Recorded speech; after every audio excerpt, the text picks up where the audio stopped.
How's it going, everyone? Thank you for joining Shop Talk Live. My name is Rick Ramirez. I'm also known as Rick's 2 Cents, along with my fellow co-host, Steve from Steve Makes Everything.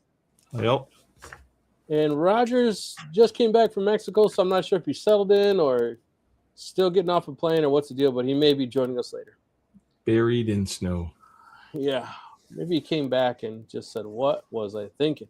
Yes, I should have stayed in Mexico. Yeah, so I got an email, a nasty gram from Lowe's yesterday, and it said that they sent me that snowblower, and I haven't done a review.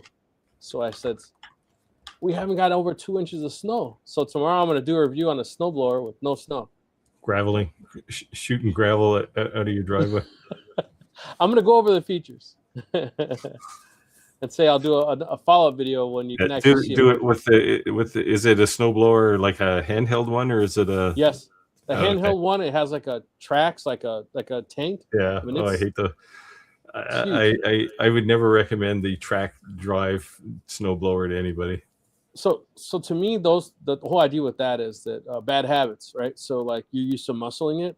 It has hydraulic steering. So as soon as you stop doing what you've always done, you just do this. That thing will spin on a dime, right? But you're just used to not doing that. There's a reason you don't use a bulldozer to shovel your driveway too, right? So my driveway's pretty long, so my driveway is 150 feet long and 3 cars wide. Yeah, so we're about the same. Yeah, so my paved driveway is about 150 feet long, and then my gravel driveway is probably half. Yeah, and the brutal thing here is there is always wind. Yeah, like not just a breeze, a wind.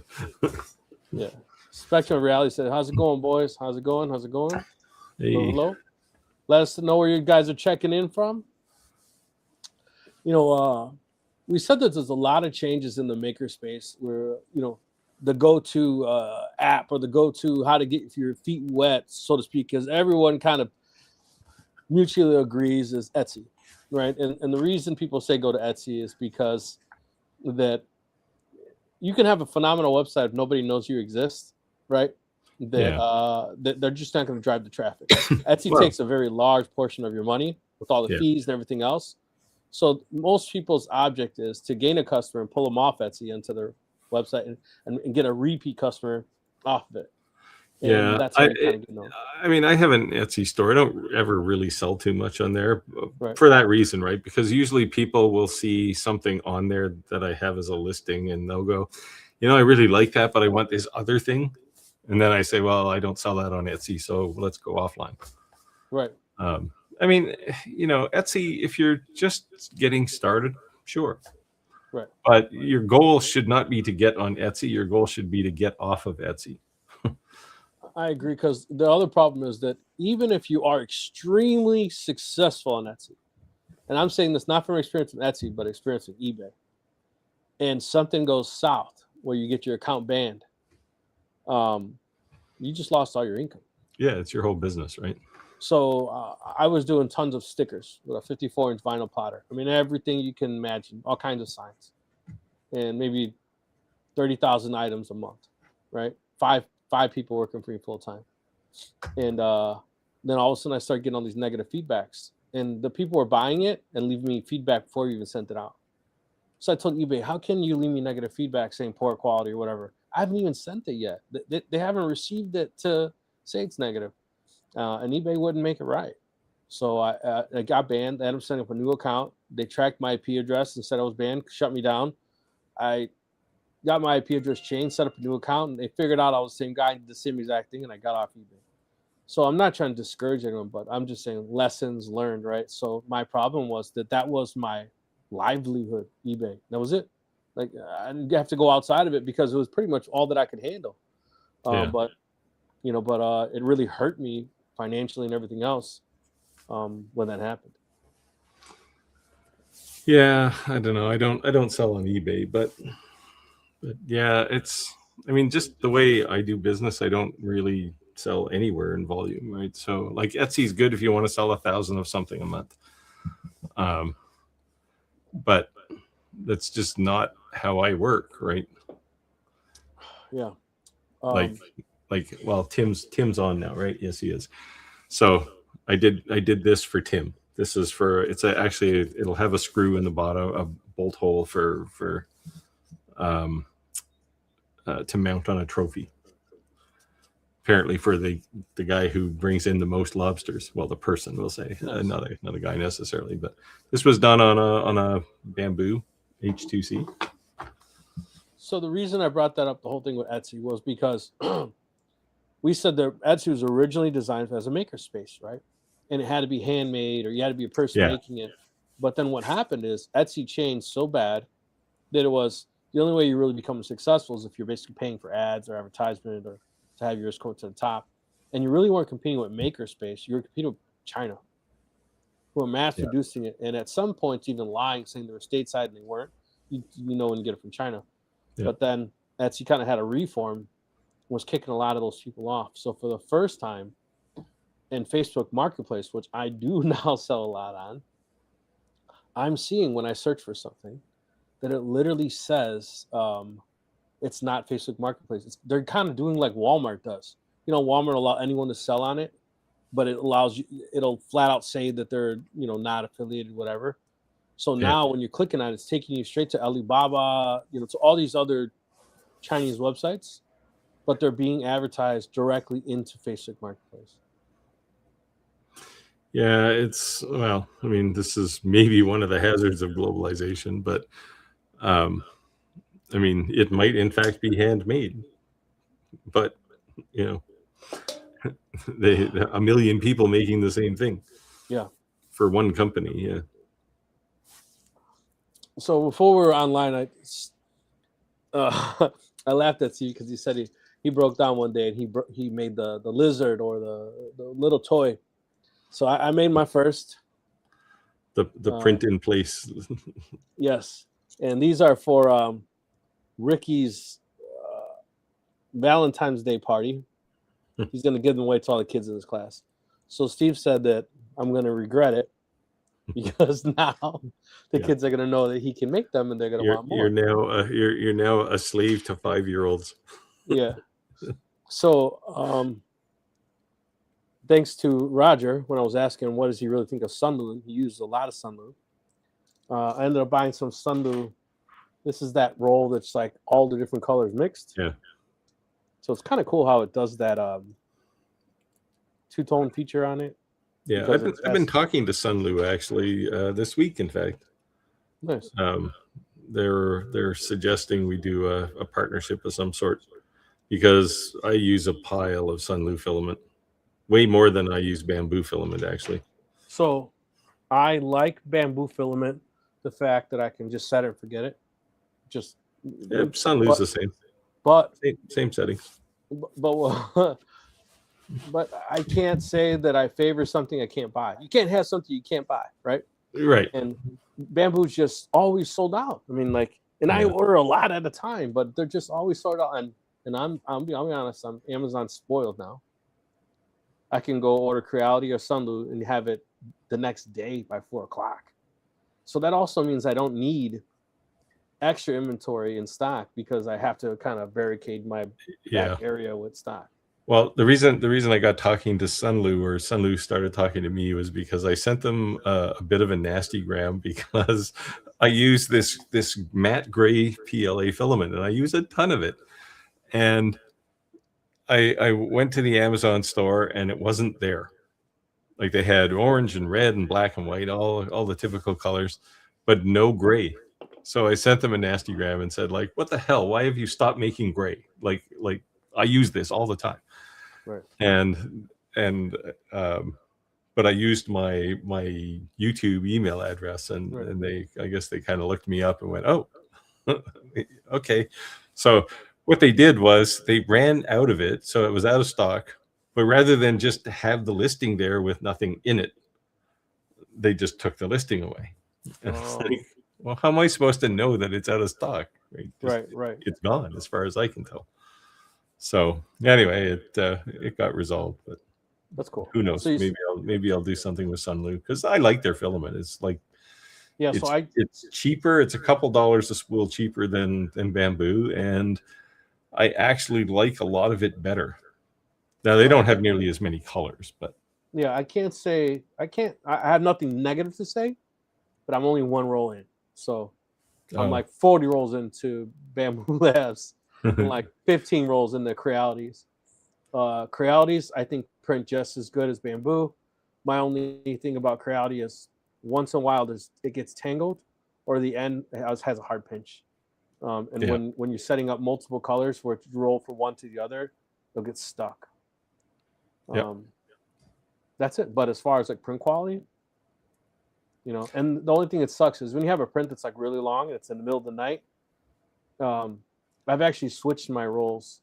Like instead of having like the roll that's like almost out, it's gonna go to a new roll. I switched them because I don't want it to run out while I'm sleeping, and then I know it's Creality, and it might. I wake up to the red flashing light, and it should have been done, but it stopped. 3 hours into my sleep. Yeah, that's always the dread. Yeah. I don't use Creality's filament very often.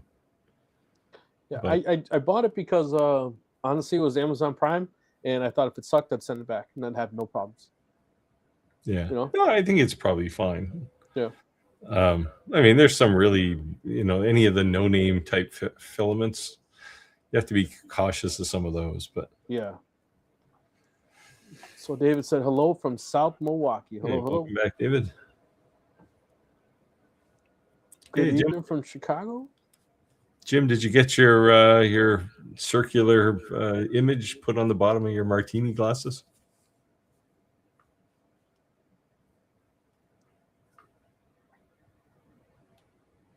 Oh, you're up, Steve. Northern Ontario, yeah, Ontario for the rest of us. I didn't know Spectrum of Reality was from Northern Ontario. Must be like a Sudbury guy. or no, he's from Saskatchewan, I think he said. I think Roger is. He was just coming back from Mexico, so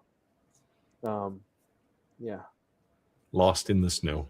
I told him don't get too dark. You might get captured by ice. How far north Spectrum? Yeah, could be the Arctic Circle. All right, so here's the response to my Etsy thing. Chris said, Etsy is sort of bait and switch. People get to find your website from there. Yeah, exactly like I said. I think it's kind of like paying for Google Ads, right?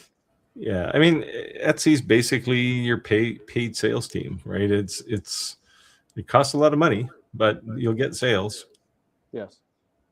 But if you're in volume business, that's great. If you're not, it's not really a good thing. So Tony said, don't forget to smash that like button. Yes, please do. Yeah.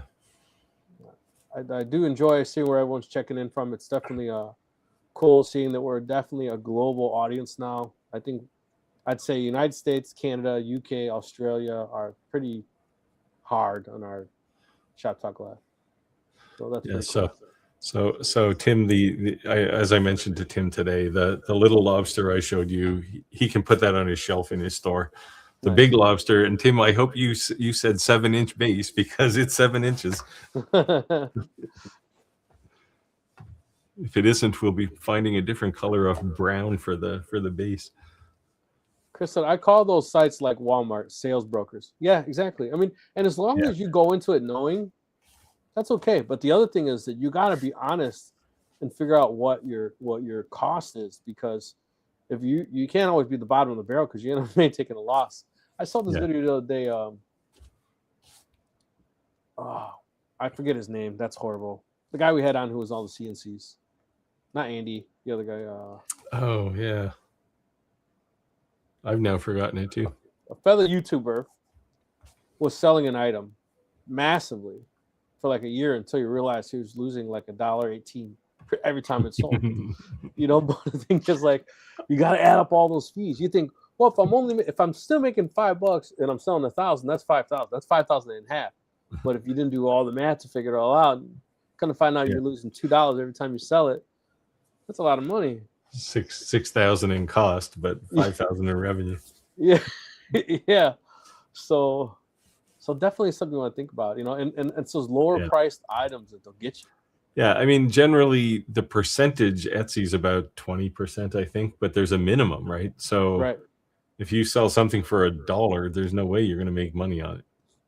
Yeah, and the old way, like eBay, what people would do is they'd inflate the shipping costs because they didn't charge you the shipping costs, and the price would be cheaper, but the total cost would be cheaper than someone else. And as a buyer, you knew what the seller was doing. You're like, whatever, I don't care. Yeah. You know, it's still cheaper than the other guy, and you knew what they were doing. But Etsy's onto that. You can't do that in Etsy. Yeah. Yeah, I mean, I think Etsy's kind of a broken business model, but everyone knows who they are, right? So Sandals David Graven said, just finished a 34-hour expensive lesson.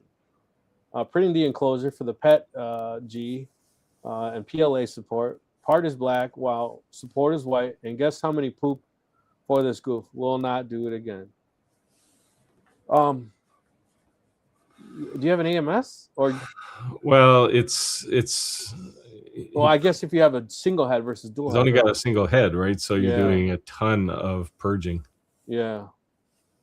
Now it's crazy. It's crazy in the software itself. It tells you like because you have a dual head, you saved 237 changes and 116 grams of filament. Like, whoa, wow. The other thing you can do is rather than switching filaments, you can change. There's a setting that basically says how tight the support is to the actual object, and you can space it out. Like normally it's, I think, about 0.1 millimeter gap. So in other words, it's touching, but you can break it out. You can make it like, I think I have, when I print the supports for this lobster, because there's supports all over the place on this thing.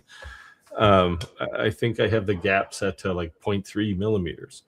And even though it's PLA supports, like they just fall off.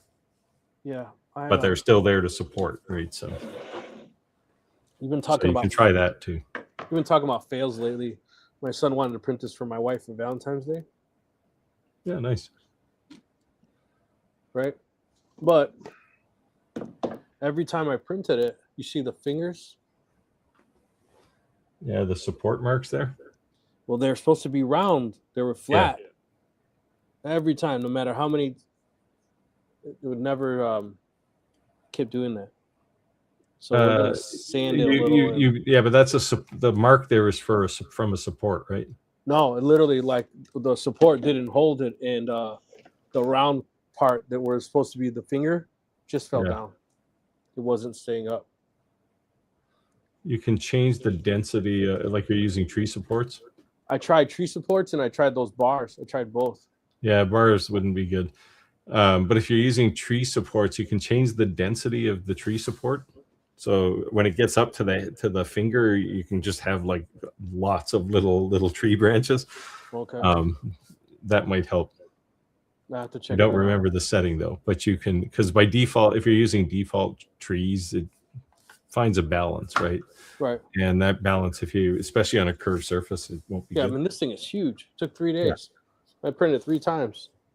And I was like, okay. Yeah. It's like life size. Look at my hand. You probably should have removed those 3 black lines off the back of the gloves, because that looks an awful lot like Mickey Mouse's hands. It's a gift from my wife. It's not Disney's going to sue you. That's fine. Chris said Sunlu actually makes bamboo filaments. Yeah. But I can tell you they're not the same. Yeah, they may be made in the same factory, but doesn't mean that they're the same. Different blend or something. Yeah. I showed it last week. The gray on the outside of the boxes that I was printing, the multi-board boxes, the stripy stuff was bamboo filament. But I could show you, if it wasn't all mounted together, I could show you a Sunlu gray, and it is perfect. There's no ripples in it. Like there was even kind of ringing on the bamboo filament that's not there when I print it with Sunlu. Jack said, so I don't know. I mean, I know they're made in the same company, but what are we talking about, Willis? Who remembers that? What are we talking about, Willis? Well, I'm old enough to remember that. Are you? Yeah, I watched it. Chris said Sunlu makes so much better filament for different companies like Igloo. Yeah, they make. Yeah, I mean, they're one of the biggest filament manufacturers on the planet. So, but that doesn't mean they're all the same. Spectrum Reality said close Close, no. I am close to Sudbury. Yeah. Mining town. An hour and a half away. Oh, that's not too bad. An hour and a half. Timmins, North Bay, somewhere in there. The Canadians. Where do I get Sun Lu from? Tony's asking. I buy it on Amazon. It's here the next day. Yes. So people are surprised that Amazon's in Canada. Yeah. You can buy it from their store too, and I think they actually ship out of Amazon when they can. Well, that's cool. That's smart. Kevin said, I just worked for 2 weeks in Montreal. Snowed every day. Lots of potholes that swallowed cars. Yeah, that's pretty much describes that city right now. Chicago, there was a guy, because the city is like horrible potholes. I'm talking like boom, like you oh god, like that, like you just like, I know I ruined my rib. That's how bad it is, right? Guy was going around pink spray paint and just drawing dicks around the potholes. And they wanted people to turn them in. Well, guess what the city was doing when there's making the news? There's big giant penises drawn in the middle of the streets. They're fixing them. And they're showing these gigantic potholes. Yeah. It's good advertising. Viral marketing. Yeah. So, they got them fixed. Good evening from Nebraska. Hello, hello. If anyone has any questions, let us know. I've been working on the alien cell laser review. Nice. I kind of got stuck though. LightBurn is driving me crazy lately. There's bugs in LightBurn, and I hit them all the time. But I'll sort it out. Speaking of bugs, the one bug I've been noticing in Bamboo software is only when you have a non-Bamboo filament put inside of it, and you take it out, and you go to put a new one in. It won't let me edit what's in it. I have to turn the machine off a little bit and turn it back on. No, you shouldn't have to do that. Yeah. So when you put it in, it does a kind of a load unload operation, and then it does it. And it'll come back and it'll say what was in it before. And I'm like, edit. I want to edit and say something else. That sounds like maybe there's an issue with your AMS. I don't know. Yeah, but if I turn it off, 2 seconds, maybe like 30 seconds, turn it back on, everything's fine. Oh, I've never seen that. The one I've seen more than once. The bug I've seen that kind of bothers me is, well, there's two of them. If you have more than one Bamboo printer, if you're using the app, the desktop app or the mobile app, just to monitor, it doesn't always bring up the camera. You have to kind of flip to some other page and then come back to the camera. But every once in a while, when I'm switching printers in the desktop app, it just suddenly stops accepting input from a mouse. So you can't hit send, you can't slice, it's there, but you can't do anything. And it drives me nuts because I have to exit the application. But if that's the least of the bugs, I'm not too concerned. Yeah. It only happens maybe once a week, but it drives me nuts when it does. Yeah, same about me with that reel. But like I said, if I'm using Bamboo Lab to Bamboo Lab, it never happens. It's only when I'm using a different brand. Yeah. It's not reading the RFID. Save your RFIDs from empty spools. And just reuse them? Yeah, I've been meaning to... I should have brought them, actually. The little things that plug into the ends of the sides of the spools. And you can put the RFID tag in it. And then you can put it into a Sun Lu spool or any other spool, and it makes it believe it's a Bamboo spool. The only problem though is you'd have to pay attention to what color it was, right? Because it doesn't say on this. No, but if you put it on a spool and run it into the AMS, it'll tell you what it is. Oh, that's true. That's true. But so what I do is I have these things and I print the label for the thing that goes into the spool. I print it in the color of that filament. Oh, okay. And then matte or basic or sparkle, whatever, right? Just so I can come close to it. Nice. JTC said No, I have not been able to get his logo to work in LightBurn.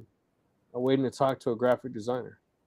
What kind of problem are you having? He's got an image that it's an SVG file, but the text in it is not actually text. It's converted to vector graphics. Let me know what that graphic artist is going to charge you, Jim. If it's outrageous, I'll find some time to do it for you. It's only like a 10-minute job.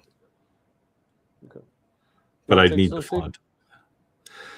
Jack in the Shop says people make the mistake of thinking lowering their price will get more sales. Yeah, this is the trap that I see people in on Etsy. He likes his Etsy prices above everyone else's.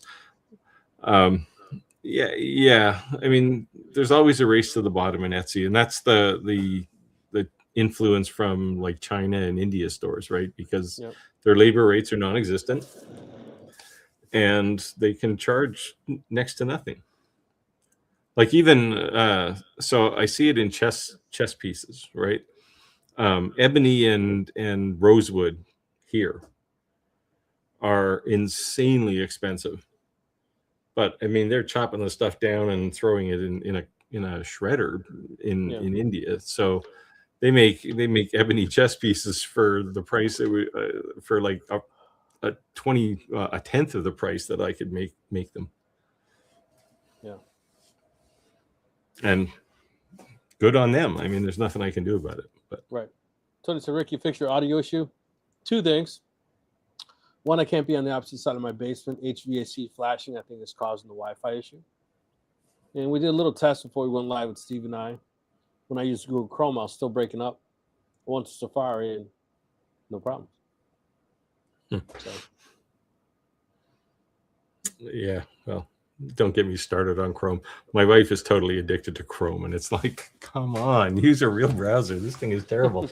Of course, it doesn't help. Like whenever she has problems, she'll call me into her office, and I'll go look, and she's got a Chrome window open, and like the top is just all you can see in the tab is an X. There's so many tabs across the top. It's 200 like, tabs open. Every one of those things is using memory, right? Right. Yeah. Santa Laser Graven says, "It the fact the color changes is so drastic, they purge so long. Flash forward sets their purge by color, not volume. Apparently, unless you mod." Yeah, there's definitely things that they can do to improve this situation. Like, I mean, what Bamboo did on the H2C was if you've got, like, if you're printing yellow and blue, the yellow will always be done with one nozzle, and the blue will always be done with the other. So when it switches, it doesn't have to purge. But if you've only got one head, then they would have to do what Santa's suggesting here, is do some dynamic kind of predictive thing to purge as little as you have to speed things up. Centenro says, I would not be switching between PETG and PLA on the same print in the same nozzle. Yeah, there's some merit to that point. I mean, it depends how clean the purge is. I mean, you're purging in between, so it's probably not too bad. It's not like you would have to do a cold pull from switching between these two, but yeah, because it's staying consistently hot throughout the print. Yeah, it's just that the PETG tends to run at a different temperature, so the nozzle will be going up and down every time you're changing. It's all going to take time. Right. So there's something to be said. Yeah. I mean, really the solution, if you have multicolor, if you don't have multiple heads or a tool changer, you're going to suffer. Yeah. But, in the case of some of the entry printers, the fact that you can do color at all is pretty impressive. So. Yeah, San Jose Grid said, I wanted the support to separate easily by doing that. Yeah. So before I was using PETG to PETG with supports, and Roger was the one that kept telling me you need to use it's brutal. You need to use the PLA with the PETG or vice versa. And after the second time with those hands trying to make me want to play, did it with the PLA, and yeah, it did peel separate, but it still didn't fix the problem that I was having not supporting. Yeah, it depends on the print. Like this lobster thing I'm printing right now, I had to use PLA on PLA with PLA supports, just because the supports are like 4 inches off the workspace by the time you get to the top, and it just it's not stable. So I tried it a couple of times, and you'd break a support off or something, and it was a pain. Yeah. So I just changed the gap, and PLA works fine. Sincentro said if the purge volume between switching PETG and PLA is high enough, the print will be weaker between the switch happens. Yeah, maybe. Want to take this one? Chris says, yeah, it's amazing how many house brands come out of major brand manufacturers with just slight mods. Well, this is everything, right? Lasers, filament, 3D printers. Yes.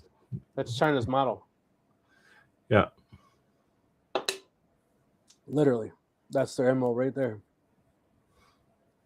You want a laser? I think it was funny when you'd see these lasers and a company contact you. Like, we want you to promote this. We are the exclusive company in the United States going to be able to import this. And it's blue. And then you see the same exact one. It's red. I hope you didn't give them big deposits. Be the exclusive importer of that brand, right? Atom Stack is like this, right? Like they make their own printers and sell them, but they make a ton of printers for other companies, or lasers rather. And you can tell they're the same.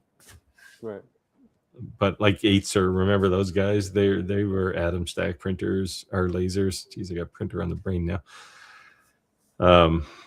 But they make just a ton of those. There's not so many of those discount ones around anymore, but they used to make all of those things. Now, Chris said had one guy planting trees in potholes. That Awesome. got them to fix it pretty quick. That's funny. That's hilarious. So just curious, with venting lasers, how often do you clean the external exhaust fan? I'd say not often as I should. Yeah, you could have a scheduled kind of regimen for this. On the X-Tool lasers, they tend to pop up a message and say, "Hey, it's time to clean this thing," and that's usually my indicator. It's the same with the maintenance on bamboo printers. I do it when it tells me, as opposed to every Tuesday or something. So if I'm making cedar fence pickets, they tend to have like a lot of that sap in there, and we lost him. See if he comes back. Anyway, yeah, it depends what you're working on. This is what Rick was getting to before he vanished. Where'd you go? I booted myself on accident. I put my hand down like this on my keyboard, and it knocked me out. You've been censored by yourself. If I use cedar fence pickets or I use 1/4-inch plywood, I gotta clean it. Yeah, like because I'm doing like hundreds of them. Because it's Halloween or something. Once I'm done with that run, I gotta clean it. But what I haven't bought and I've been wanting to, and it could be gimmicky, I don't know. But I always see those like you put it on a drill to clean your dryer vent. You seen those? Yeah. And I want to buy one of those. I don't know how well it works, but I want to give it a shot. You ever used one of those? No. I figure they might work. Be easy to clean if they actually did work. ABT Marketing said, hey. All right, Steve, you can take this one. Jack in the shop again. He says he was running some coins in LightBurn 2.1 on the fiber laser last night. It hung up on one of the coins at 64%. Yeah, this is kind of what I see. It just stopped and had to restart LightBurn. Yeah, I don't know what's going on with the LightBurn guys. Like their software just seems, every version of it seems to be getting more and more unstable. So this is I'm notoriously bad for this. I never restart my computer. Thing is on for I don't know how long until it's like one of those things. You did an update, it's gonna force you to update. Yeah. But I made it a habit that whenever I'm going to use LightBurn, I reboot my computer before I even open it. Yeah, I mean, there may be some merit in that, but why don't they just fix their damn software? I know. I know. What I'm saying is, I'm so pissed off. But exactly what Jack said. Mine's been because it does. Mine's been nagging me to renew my license. Oh, okay. I don't know. I don't know if I'm going to. Yeah, I got the newer one. I just did all. I only use it for the Titan laser now. That's the only one that, unless it's like the Alien Cell supports LightBurn, but they have their own software which works really nicely. But the only one I have to use it for now that's actually in my shop is the Titan. And my own laser, but I think I'm going to retire that soon. Spectrum Reality said that would highly depend on your setup and how much you use it and what you're using it for, man. I guess I'm keeping an eye on cleaning as well. Yeah, and that's why I said those two different materials that I use, it's almost like once I'm done with the job, I clean it. Other than that, like, I don't do it that often. I probably should. Yeah, X-Tool on the P2 and P3 lasers, they monitor the flow in the exhaust. And if it starts to slow down, they tell you to clean the filters. There's a couple of screens in the front of the laser, and you can just clean them off. Chris said, I run my exhaust fan outside room 24/7 because I keep forgetting to turn it on. Oh. Yeah, I don't run it 24/7. But you know what? I did buy one of those things to Canada, hydrophonic setups. Yeah. And it's like a beast. Like, You're gonna grow some weed in your basement too? No, but it's so strong, and you can hardly hear it. Like, yeah, you can hardly hear it. Yeah, I have a 6-inch one. That's what I have. Yeah, it's very quiet. Yeah, yeah. You the only time you really hear it is when it's first spooling up, right? You hear the woo, and then once it's like at full RPMs, it almost is like silent. It's really balanced really well. Yeah, it's just a little hum. Yeah. Jack in the shop says, if you do painting on canvas lasers, you should clean it often. Now, I've been guilty of this on the one of my lasers. It has an enclosure, and when I had to rattle can something, it's freezing cold like right now. I've spray painted inside there and let it suck it out the exhaust outside. Just something small. On a you know, there's optics inside that box, right? I know. You know, didn't say it was a smart thing to do. Just said I've done it. Didn't get it. Santa says, Kevin, if you're running wood, I would clean it more often. Yeah, because it's got kind of an ash in the exhaust. I've been running for 2 months solid. I will clean it regardless of what the material is. Yeah, that's kind of a good guidance. And Spectrum. Generally, I clean everything about every 2 weeks. Man, I wish I could be honest and say that, but I definitely I don't clean optics very often. No. I mean, in a diode laser, you've got positive pressure inside the nozzle anyway, so you're probably not going to get smoke in there. And yeah, my longer B1, when I turn the 6-inch fan on, I got negative pressure. Literally goes, oh. You can see the case shrink. Yeah. So, yeah, that's probably a bit much for. Yeah. It's funny. We don't know where Roger is, Jim. Jim's asking where Roger if he's lost. If you guys go to a grocery store, take a look at the milk carton. Steve and I, we put him on it. Yeah, if you see Roger's face, you know what happened. Tell him report directly to Shop Talk Live. Santa says, I clean all the mirrors, lenses, and general cleaning about every 2 weeks as well. Now, Man, you guys are so fastidious. I believe him. And if anyone has ever seen his pictures of his shop that he posts on our Facebook page, Oh my god. He starts with cleaning the lens and just continues for the whole shop. It's always like spotless. He's got to be like that in the Forrest Gump movie when he's cleaning the floor with the toothbrush. His, I tell you what, he must have strict parents because he definitely keeps a tight ship. I'd say that. Yeah. Well, he's got elves working for him, right? So. ABT Marketing said Firefox here for the most part. I tend not to use Chrome for anything, but I'm a Firefox fan. Wow, does Firefox still run? Holy cow! Ooh. Roger still uses the AOL browser. Now that I know won't run. I was like, oh man, still got my AOL email. Who had AOL email? Don't lie. Don't lie. For a while. Yeah, well, I was Latin loving. It's too much information, man. David said, is that Snapmaker that has 4 heads of color printing? 4 or 6? 6, I think.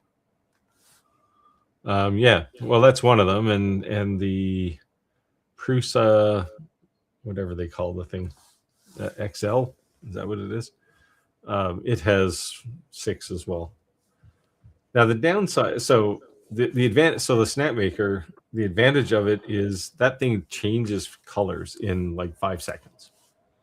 So it's very quick. Whereas on a H2C, it's 30 seconds. The downside is you're limited to 6 colors and 6 colors only. Whereas on a Bamboo, you can have 24 colors on a H2C.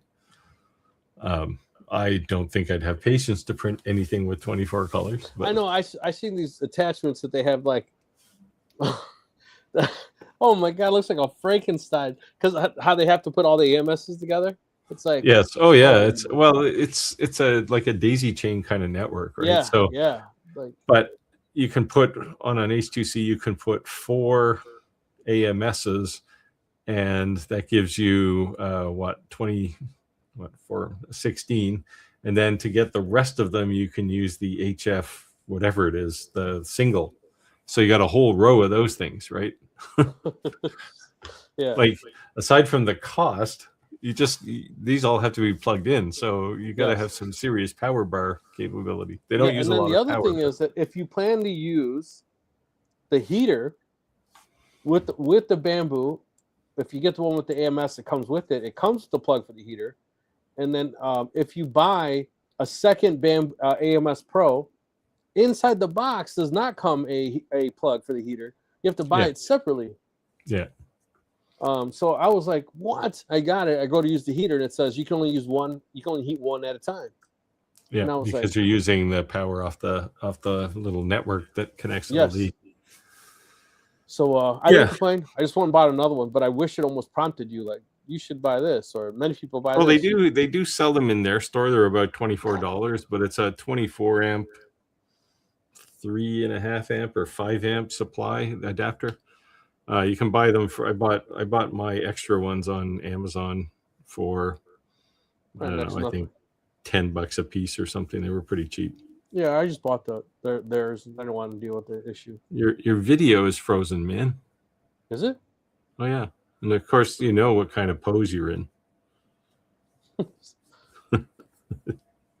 He said Rick got rolled. Yeah, well he's not rolling now. That's the problem.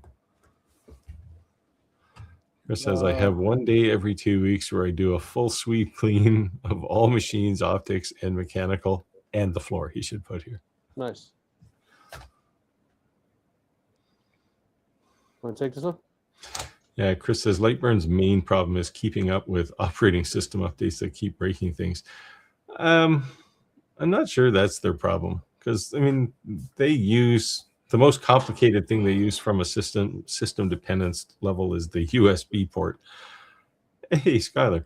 I don't think they're testing stuff anymore. I don't know if they lost a bunch of people but they seem to wait for people in the field to find their problems.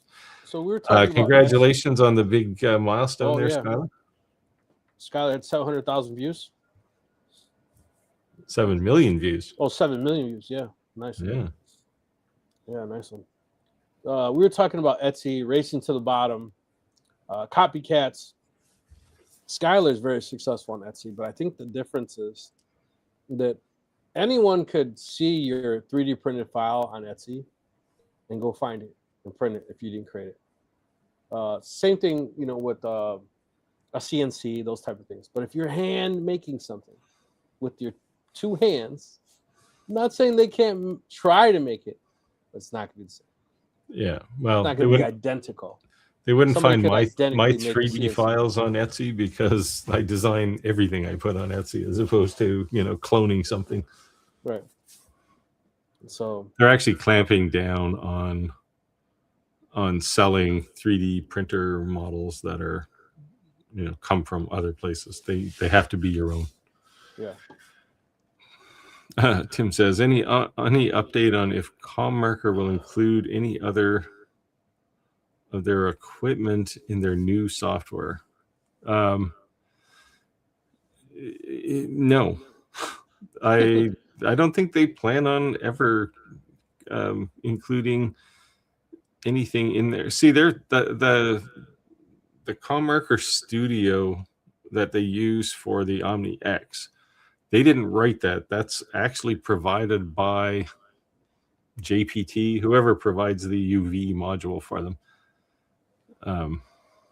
And there are other companies that sell UV lasers that have exactly the same software. It's just branded differently.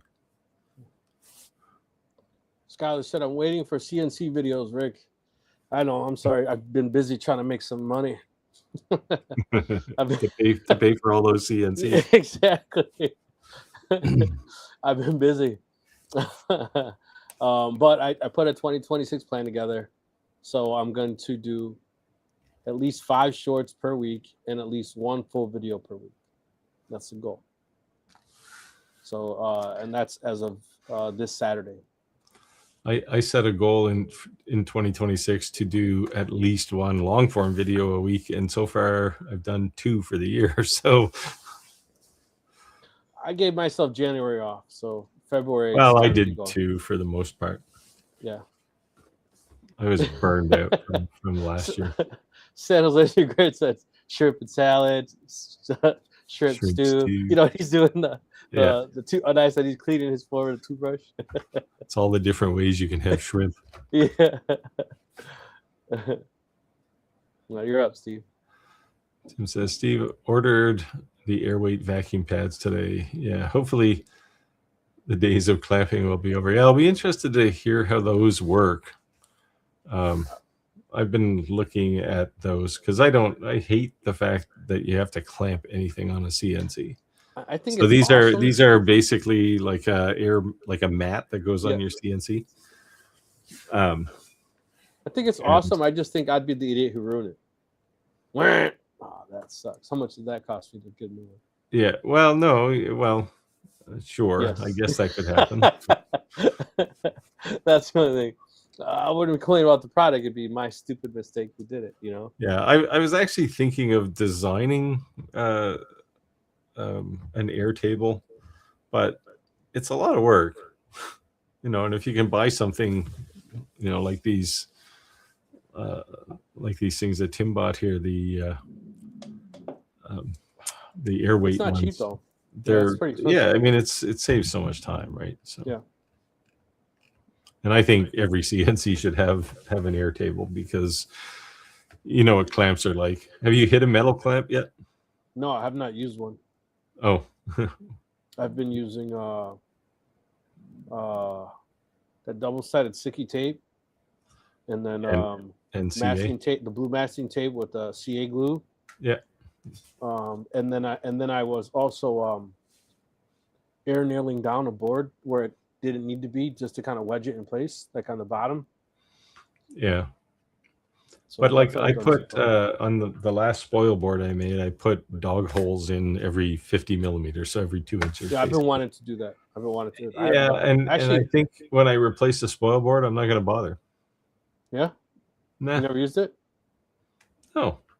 Well, I have, but anytime that it's something critical. So the problem with the dog holes is you're going to put a piece on there that is not square. It's going to be some weird shape, and there's no hole that lines up without having to go cut a specific piece of wood to jam in there, right? To hold it down. And plus, if you have like the cams, they tend to push the material up off the table. So I'm not going to bother. I just do what I always did. Right now I use blue tape, but that's why I like using the trim nailer and just put a piece of wood next to it. I literally one in the scrap pile. Yeah. I just cut it. You can do that. Then you punch your table full of holes. Yeah, but there's a tiny finish nail. Yeah, you're absolutely right. Of course, you're going to then punch a drill bit or an end nail through the table anyway. So. Right. Yeah, I'll just pry it up and leave the nail there, and I grab a pair of pliers and pull the nail out. Yeah. I don't leave the nail in it. David said, I have the Rolly XW, and I think I need to clean the filters in its compressor. I hate to just start unscrewing things. Any hints on how to get those filters? No. And I'd be wondering if the compressor isn't like full of oil. I wonder if you can just blow it out with air. Yeah, blow it out from the output. Yes. Blow it out through the input. Yes. Maybe. I try that first. I didn't even realize there were filters in those compressors. I would try blowing it with air. Get another compressor and blow it out with air. Right, Dewey said bubblegum. Bubblegum. Skylar said she cleans her laser every 6 to 8 weeks. I like Skylar's. I'm with Skylar. I can commit to that. See, that's still a little frequent for my schedule. Is that? I mean, I don't use my big laser all that much anymore, but the P2 just tells me when it needs to be cleaned, so that's when I clean it. Chris said I have a drawer full of power bricks of different ratings from old equipment. You know, and I have I almost said in Spanish. I have like an old Rubbermaid, same kind of thing, but I just didn't want my luck. I'd buy some cheap Amazon thing and it'd fry the AMS Pro, and then it'd be like, you didn't use our power supply. So that deep in it, just whatever. So while I was, and I'll show this since I did actually 3D print the entire thing. It's finished now. This thing uses a 9-volt power adapter. So I bought one on Amazon, and I thought before I put all the chips in the board, I'll try it out. So I plugged it in, and there's a 5-volt regulator in there, and I measure there's no 5 volts coming off the regulator. It's like, what the hell's going on? So I yanked the cable out, I put a meter on it, and they had this cable wired backwards right from the factory. Huh. It's like the outside is ground, not 9 volts. And they had it the other way around. So I'm glad I didn't put any chips in it, because some of these chips are 50 years old, and if I blow them, that's it, right? Right. Yeah.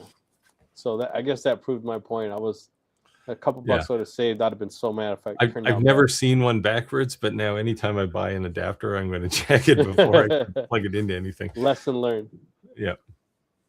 Tim said they have spoil boards for them. Oh, there you go.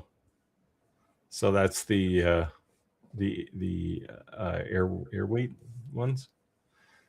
So even if you hit it, you're hitting a spoil board, not the actual airbag underneath. Huh. So they have a. Are you ever going to get unfrozen? Like, I didn't know that. Why are you straight up on the airbag? No. I didn't know that. Well, some of them are. Some of them have just like, it's like a heavy rubber mat. So if you hit it with a tool, it's probably not going to do anything. But yeah, Chris said I've not yet hit a clamp. Good math helps.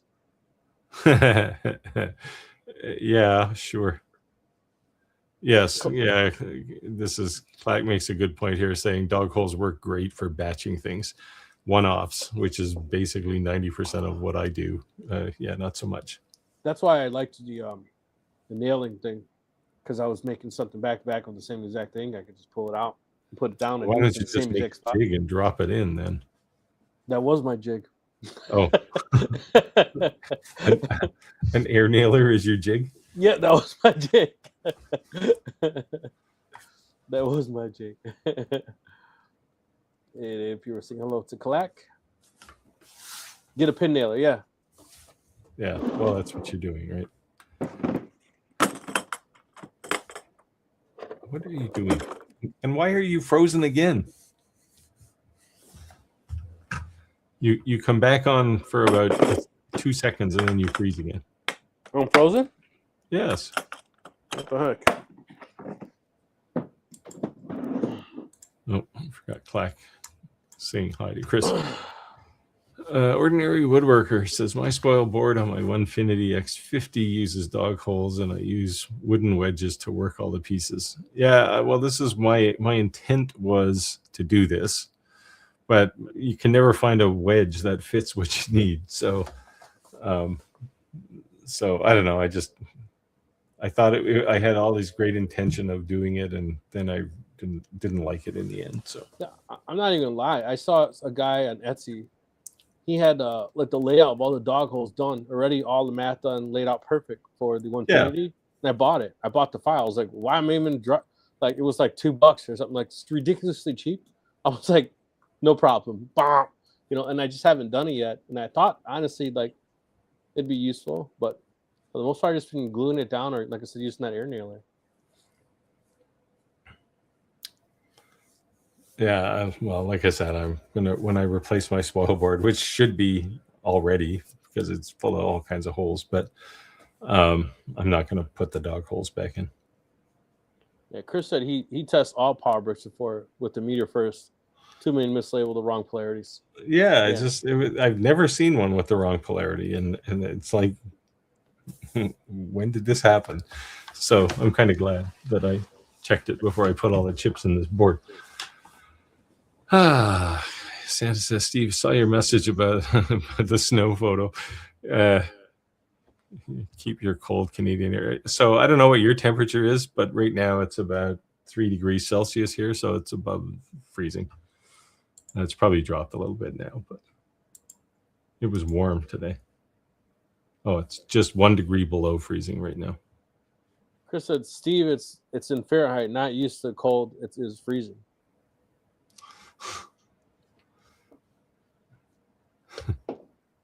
It's cold.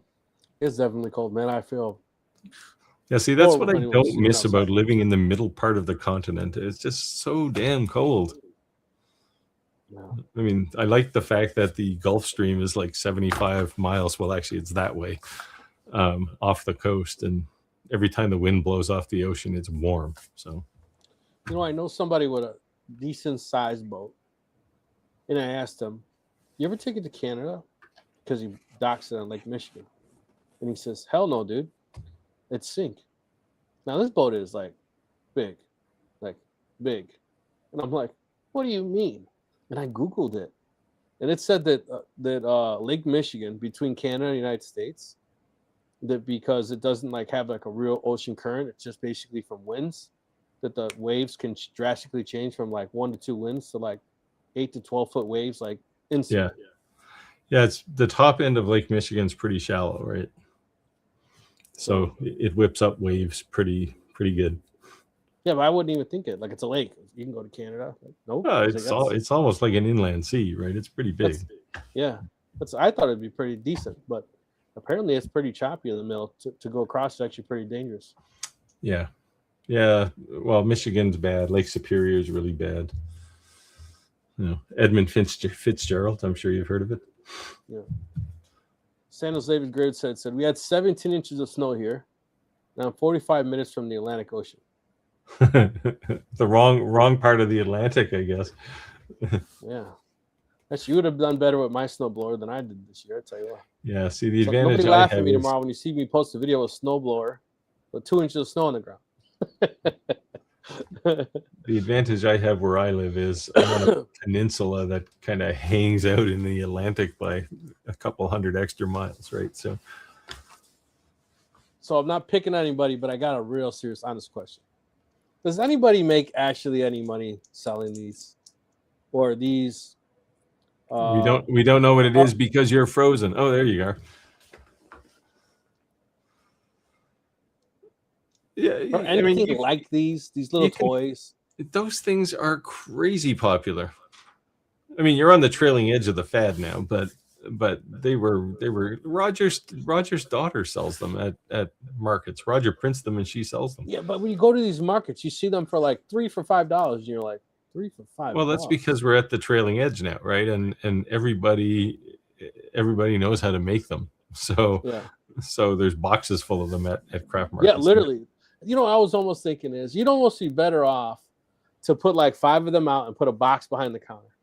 Because when somebody walks up with their kid and they see 200 box, a box of 200, a box of 200, a box of 200, you know what they say? I will keep looking and we'll come back. If there's only 5 of that one, they might say, "Oh no, they might sell it." And then when they leave, you take one out of the box and put a new one right back.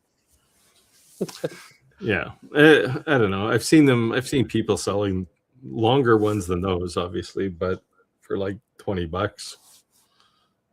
Yeah. But those ones there, you should be able to get, anywhere 5 to 10 for them, probably. So realistically, is anyone selling any of these? Are you actually making any money off these? Yeah, the challenge. So I made these for Ricky for his Valentine's Day giveaway for his party.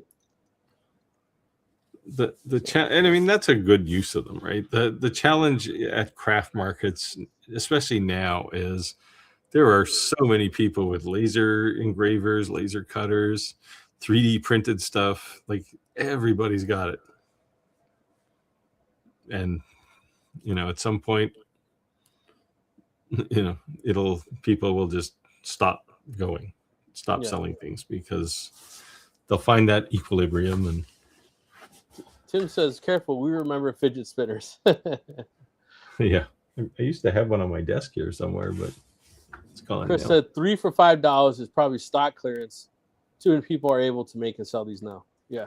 Yeah, the fidget spinners, they had like a 608 bearing in the middle of them, and you could put your finger in it and spin the things. Yeah. Those things were, again, it's probably 15 years ago now, they were popular, but everybody had those too. That was the first fad of 3D printing. Gotta love the bee backers. Not sure what that means. What's that? What's bee backers? I don't know. Bee backers. What's bee backers? Is this a bee backer? I don't know. I like the sunroof filament that's all the different colors, because then even though it's the same exact roll, they all came out different colors. That's kind of cool. Yeah, well, if you're printing those print in place things, you definitely have to use gradient color filament. Yeah, oh, that's cool. But yeah, so I'm curious. Let me know, and I'm not poking the beehive. I'm really curious. Could you actually make money selling those? Sounds so good. Said I'll be back after I look at the rest of the stuff here. Bee backers. Okay. Now it makes sense. At the fairs, yeah, I'll be back. Yeah. So that big box can give them. They think they have the. Yeah, Chris sells a lot of stuff at craft fairs. I think I've seen a few pictures of him at his tent in a craft fair. Want to take this one? But Zintero says, I want one buyer to give me $100 rather than 100 buyers to give me $1. Yeah, see, this is my mantra, right? You work hard for one customer, and then you relax until the next customer comes along, and you make the same as somebody who's trying to do volume sales at a market. But you don't get to meet nearly as many interesting people if you're not at a craft market. Yeah. Yeah.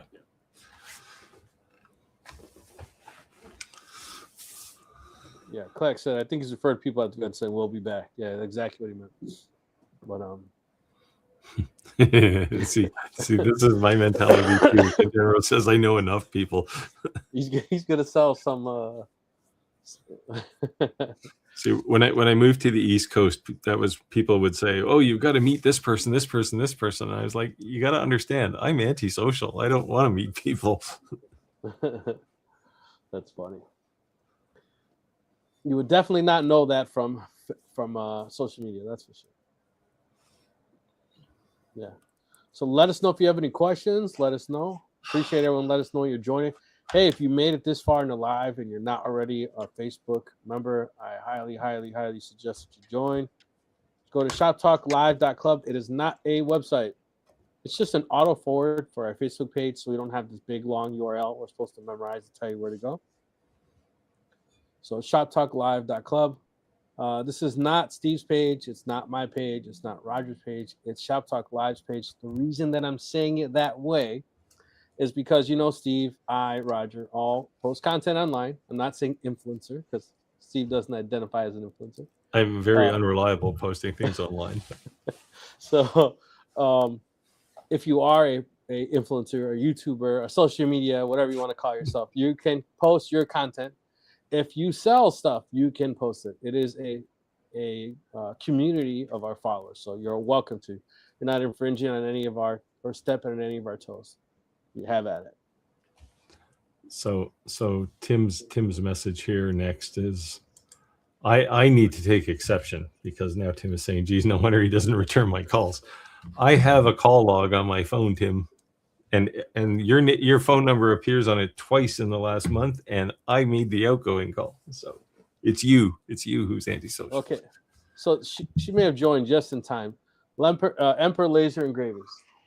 If you go to her TikTok, you're going to see similar things to this. So let me ask you a question. Are you posting this on social media because you post it, you get 1 million views? Because these kids are going wild watching your videos? Or are you posting this on social media? Because I know there's a lot of cool videos you make and stuff like this. Because it actually sells. Because you can make money either way. You could not sell it at all, but still get a ton of views, make money off monetized content.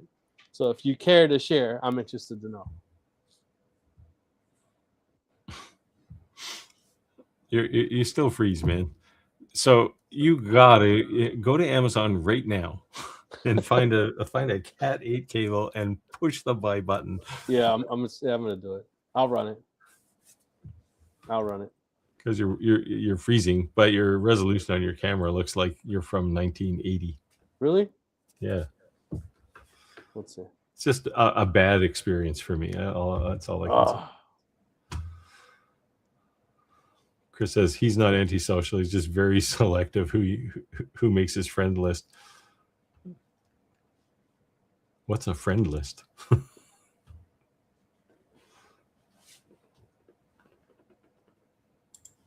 Did we lose you completely now, Rick? Or are you crying because I said you ruined my experience? I was looking at the settings of my resolution to see what it's set to 720, not 1080p. Oh. I'm sorry. Oh, I haven't tried calling Roger yet. He might be kidnapped. Hey, how come 720 is the highest resolution we can go? What? I tried switching, and that's all it said. Yeah. I didn't see a 1080p. Did you not pay the bill? I paid $1,100 something like 2 weeks ago. Jeez. Yeah. Has anyone tried calling Roger yet? I don't have Roger's phone number. I have it. Want me to give him a ring? Let's see. I don't have your phone number either, but I have your address. So so you can mail me a box of crap, but you can't call me. Yeah, I'm just going to... I have a whole bunch of junk I got to get rid of. I'm just going to mail it to you. I'm gonna get your poop. Here you go. We'll call him. No, I'm going to recycle that.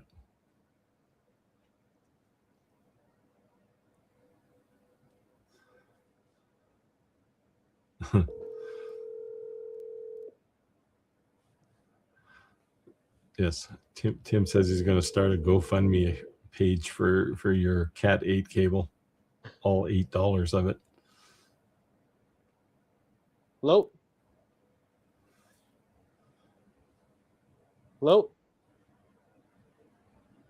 Hey, Roger, are you there? Does ICE got you, Roger? Blink twice if they got you. He answered, but I didn't hear nothing. Okay, here we go. The answer to my questions. Empire Ladies Engraving said, I sell my $2 fidget animals at local markets and I make at least $150 a day. Just investing them alone. Well worth it. There you go. So I assume the $2 ones, I saw one she was making like the size of a nickel. But she was printing like 50 at a time.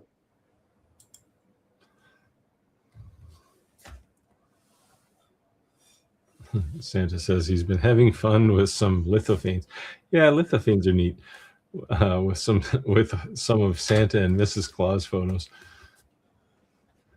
All in PLA, nobody doing it in different filament. Oh, is anyone doing it in different filament?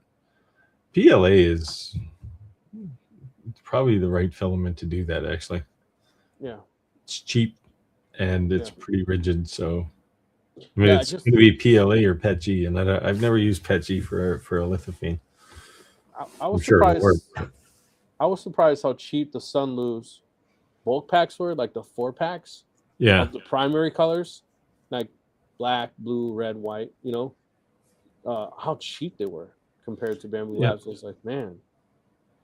So I bought a 4-pack of black, 4-pack of white. So. Yeah.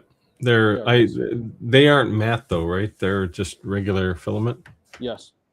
Yeah. Sorry, I like printing in matte. It just the output looks nicer. Redu said maybe the Mexican version of ICE has him in detention center. So speaking of Mexico, I got a Mexican joke since we do dad jokes once in a while. I said, when you're in church, it's good to say Jesus loves you. When you're in a Mexican prison, it's not good to say Jesus loves you. Jesus.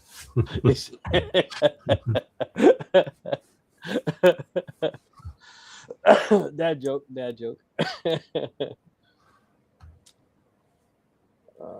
Skylar said, I love your Facebook group. So many talented people. And we appreciate you sharing your stuff. Her especially. Yeah. Yes. She's very active on the Facebook page. If you guys have never seen some of her stuff. I have to say, Skylar, as a Canadian, I like the maple leaf sign that you made, the plaque.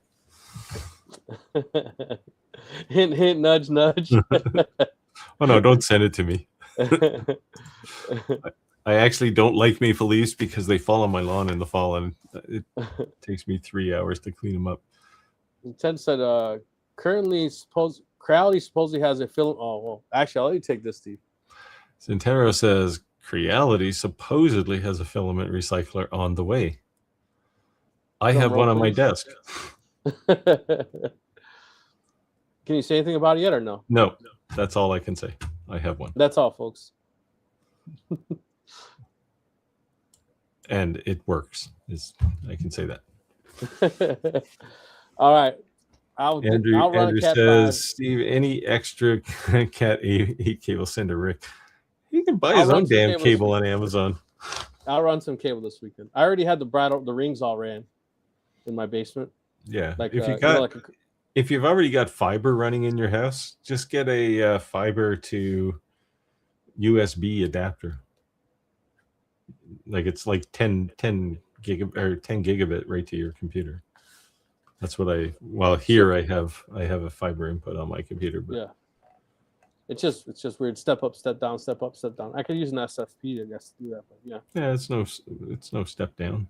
Well, you're going to 10 gigabit USB. But. Tony said you can't keep money if you keep freezing. Am I freezing that much? Is that often? Yes. Oh, all right. You're frozen right now, in fact. Can't you feel it? No. All right. This weekend, that's the plan. I will run the cable, I promise. I thought I had the issue fixed with moving and using a different browser. You don't. It's the short answer. After careful consideration, you don't. Hate to let you down, but no. Yes, Clack has the correct response here. You're at 0.05 frames per second. You're at glacial speed. It's weird. because my speed is like rocking, so I don't know what the issue is. Well, you're just gonna have to break down and buy a new computer. I want the new MacBook Pro, man. It's just so expensive. That's too much money. You just can't afford it right now. It's like buying a car. Few can. And they're like, it's a pretty expensive. Yeah, when I got my new iPhone, they're like, "Hey, do you want the new Mac?" I'm like, "No." They're like, "Well, you have the warranty. It covers up to 5 devices. You have a watch, your phone, and earpods. You can add another laptop. It's only $375 a month." And I was like, "What?" They're like, "Oh, you have like the Pro Extreme, like the biggest hard drive, the most RAM." No, that's like it was like double.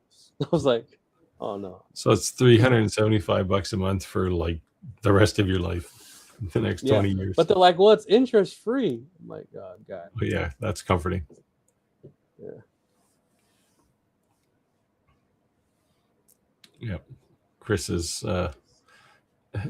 trying to disagree with Clack, saying he doesn't believe it's as high. Let me drop and rejoin and see if it makes any difference. I'll be right back.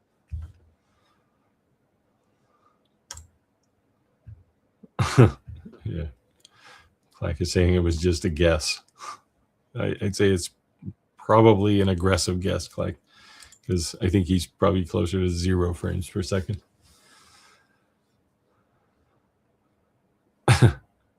Yes, you're looking at upload and download speeds, which are generally baked.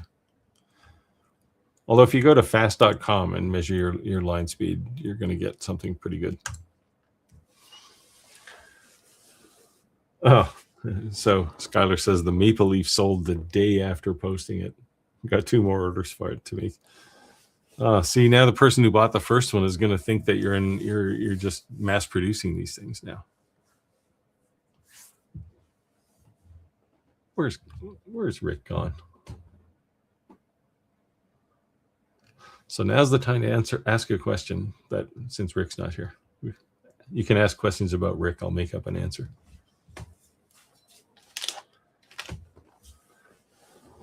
So Skylar, are you doing any laser work anymore?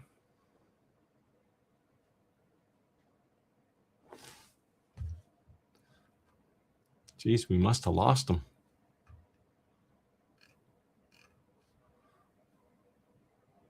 He should have invited somebody else to come on. Oh, there he is. It says device is not connected.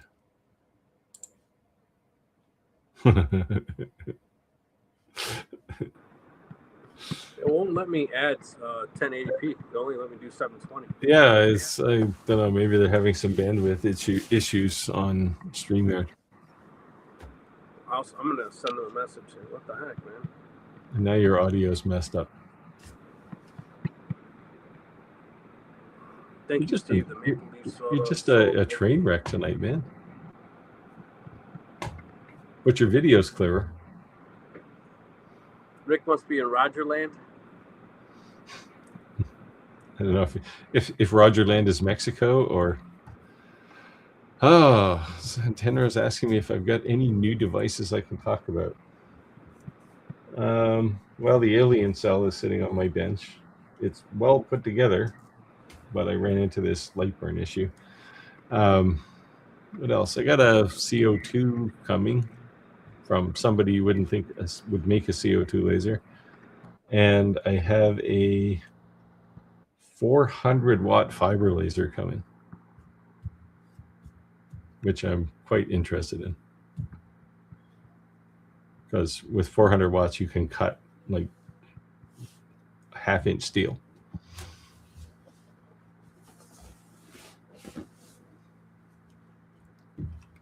But I want to get to some project work. So it's killing me. Why do you have that frowny face, Rick? What'd you say? I said, why do you have a frowny face? I was trying to mess with the settings, and all of a sudden I lost you. I couldn't hear you, so I had to go back. Couldn't figure out why I couldn't hear anything. Chris says, I wonder if the problem is actually the camera, not the connection speed. Oh, it's not the connection speed. It's the You're using the camera on. Oh no, you're not using your computer camera now. Yeah. The Insta360 Link 2. You're running it at like 8K. It's defaulting to whatever LightBurn does. It overrides it. Yeah. As Tim says, your video is great now, but Now my audio's low. Your audio is messed up now. Yeah.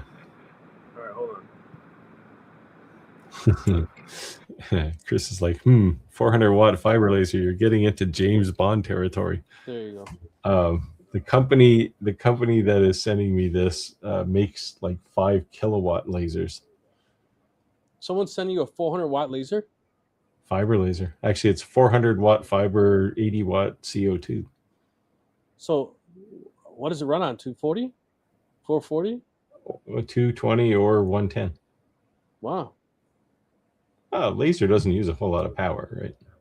Yeah. That's cool. That's cool. So that's probably April or May timeframe. April, anyway. Skylar Woodworking said, I try to stay away from lasers. I asked her if she was still working on doing any laser work. There's something to be said for, just getting out the old sandpaper and sanding a piece of wood. Skylar, I thought you were an X-Tool junkie. What happened? She bought that carving disc for her grinder. Changed her life.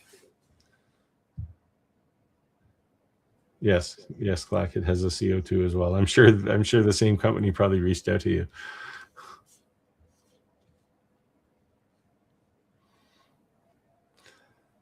Yeah, well, so the interesting thing is this isn't a Galvo, so it should be interesting. So it's flatbed? Yeah. So what would you use it for? Everything you use a CO2 for now. But 600 watts, what would you need that for? Cutting metal. Okay. Like a plasma cutter? Yeah, if you were going to use a plasma cutter, because 10 millimeters carbon steel is, you're over half an inch, right? Skylar said, I want to focus more on my woodworking and YouTube, more project videos. I hear that. Yeah, I'm desperate to get some project videos done. Those are definitely a lot more fun to make. They take less time. They're more satisfying. All the things I'm doing now, I'm still catching up from things that I committed to last year. So I've said no to quite a few things, actually. Tim said, do I get to see the new toys when I pick up Lucy? I hope. I hope you decide to store some of them for me. Because if you come to my place on the weekend and you see my shop, you'll see that there's like boxes everywhere. It's just a mess. Wow. Skylar said, reviewing the new Atom Stack laser. I have not heard anything from them. Have you? Yes, I've heard of it. From them? One of the lasers I'm looking at in the next couple months is from them. Yeah. Nice. But not that one. All right. Well, Steve has some tricks up his sleeve. You'll see some things dropping. It's contractual obligation, right? We put you under NDAs and then you can't say anything. So there you go. We got 30 minutes left in the live still. So if you guys have any questions, let us know. That's what we're here for. Appreciate everyone joining. Spectrum says this new metal fab from X-Tool looks sick with CNC option. It's 1200 watts. Yeah. I've talked to X-Tool a couple of times and about this, and they've said more than once, hey, would you like us to send you one of these? It's like, whoa, yeah. And then they never do. So, yeah, it is definitely not cheap. $13,000. But he's probably quoting Canadian price there, but yeah,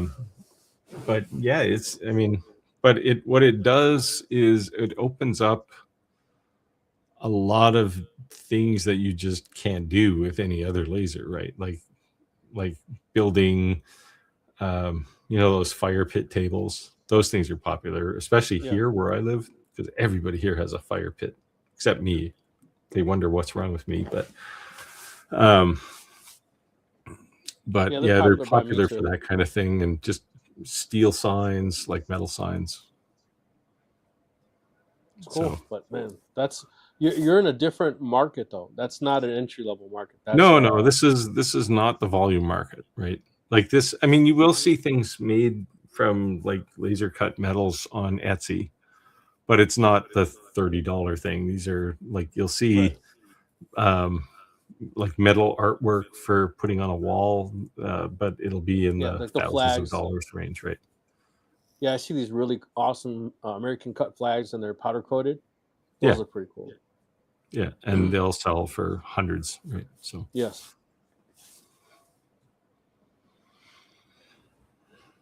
Tim said I have a 20 by 20 room sitting empty if you need for storage. There you go. Chris says Steve is practicing being a politician with all those answers. It's a little Tim's storage room is a little far though. It's like a 4-hour drive from me. So oh man, no, maybe it's not that far. I don't know, Tim. How far is it? How long does it take you to get to my place? There you go. Take this one. Santa says, Steve, you said you were antisocial. A fire pit is for social gatherings. Exactly. That's so you see, it's all coming together. So he doesn't have one. Yeah, I can tell you what it's not. Yes, it's not a submarine.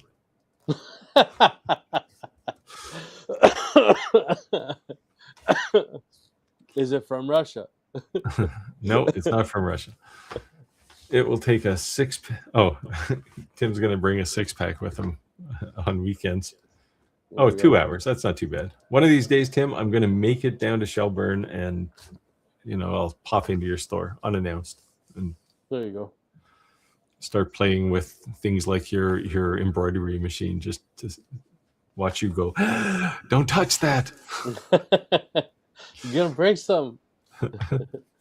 It just looks so complicated. I mean, you've had an embroidery machine, haven't you?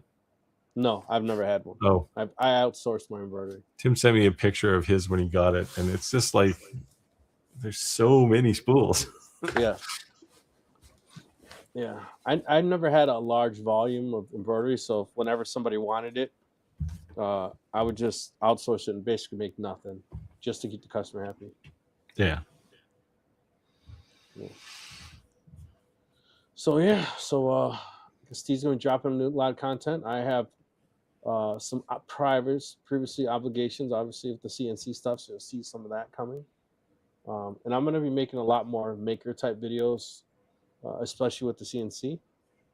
So be on the lookout. That Lowe's did kind of yell at me. I made 7 months in a row their most engaged on Facebook for Lowe's, which I thought that was cool. But then they were a little upset at me that I didn't do the snowblower review right away when there hasn't been any snow. So please watch the snowblower video with no snow tomorrow. Just blowing grass off your lawn. But so we'll see how that goes. So Alex is asking if I have any news on getting an XL laser. They sent me a message this week, I think, or last week. I don't know. I don't know if I get it. What is it? It's a gantry type laser, but on the end of the gantry they have a galvo. So what's his primary focus? I don't know. It's fiber and diode, I think. Diode, anyway. The premise there is you can use the relatively slow gantry to get you into an area, and then use the galvo to do like that area. But I don't know. It seems like an answer looking for a question to me. Spectrum Reality said, looking forward to review of the 400-watt fiber. It's going to be on a gantry or galvo. Any ideas in the price? It's gantry. It's far as I know, it's a gantry. How much it cost? Any idea? Around $5,000, I think. Yeah, but for what it is, that's pretty cheap. Like you can spend $5,000 on a CO2 laser, and this thing's got that plus a 400-watt fiber laser. Right. Has anyone bailed Roger out yet? Yeah, we'll I bake him a called. cake. He didn't answer. It was you guys saw it. I called live. We'll bake him a cake with a file in it, and he'll get here. I didn't turn my phone, so I didn't give out his phone number, but I called him. You snowblower is a leaf blower. Well, there you go. I think you should just use it to spread gravel in your driveway. Fill in all those potholes. Yeah, there you go. And then do a video on how versatile it is. See if Lowe's likes that. You know what I always said? That a snowblower, they should make a kit you can convert it to a tiller. Yeah, I don't know why they don't. Front load tiller. You could use that as a front load tiller. You use it year round. Yeah. Like I have a tiller attachment on my weed whacker, my grass trimmer. Right. Like I pull the grass trimmer thing off and put a tiller attachment on it. Now I only have a small garden, just a few raised beds that I till up and plant some tomatoes in, but it works great for that. Yeah, why wouldn't they do that? I always thought that was kind of weird. Doesn't look like it'd be a hard mod. Yeah, just take the sides off and it's pretty much a tiller at that point, right? Right. Chris, to bail him out, you probably need to know the detention center he's in. You guys ever seen that movie Born in East LA? Yes. When he gets deported, but he's American, deadbeat Roger.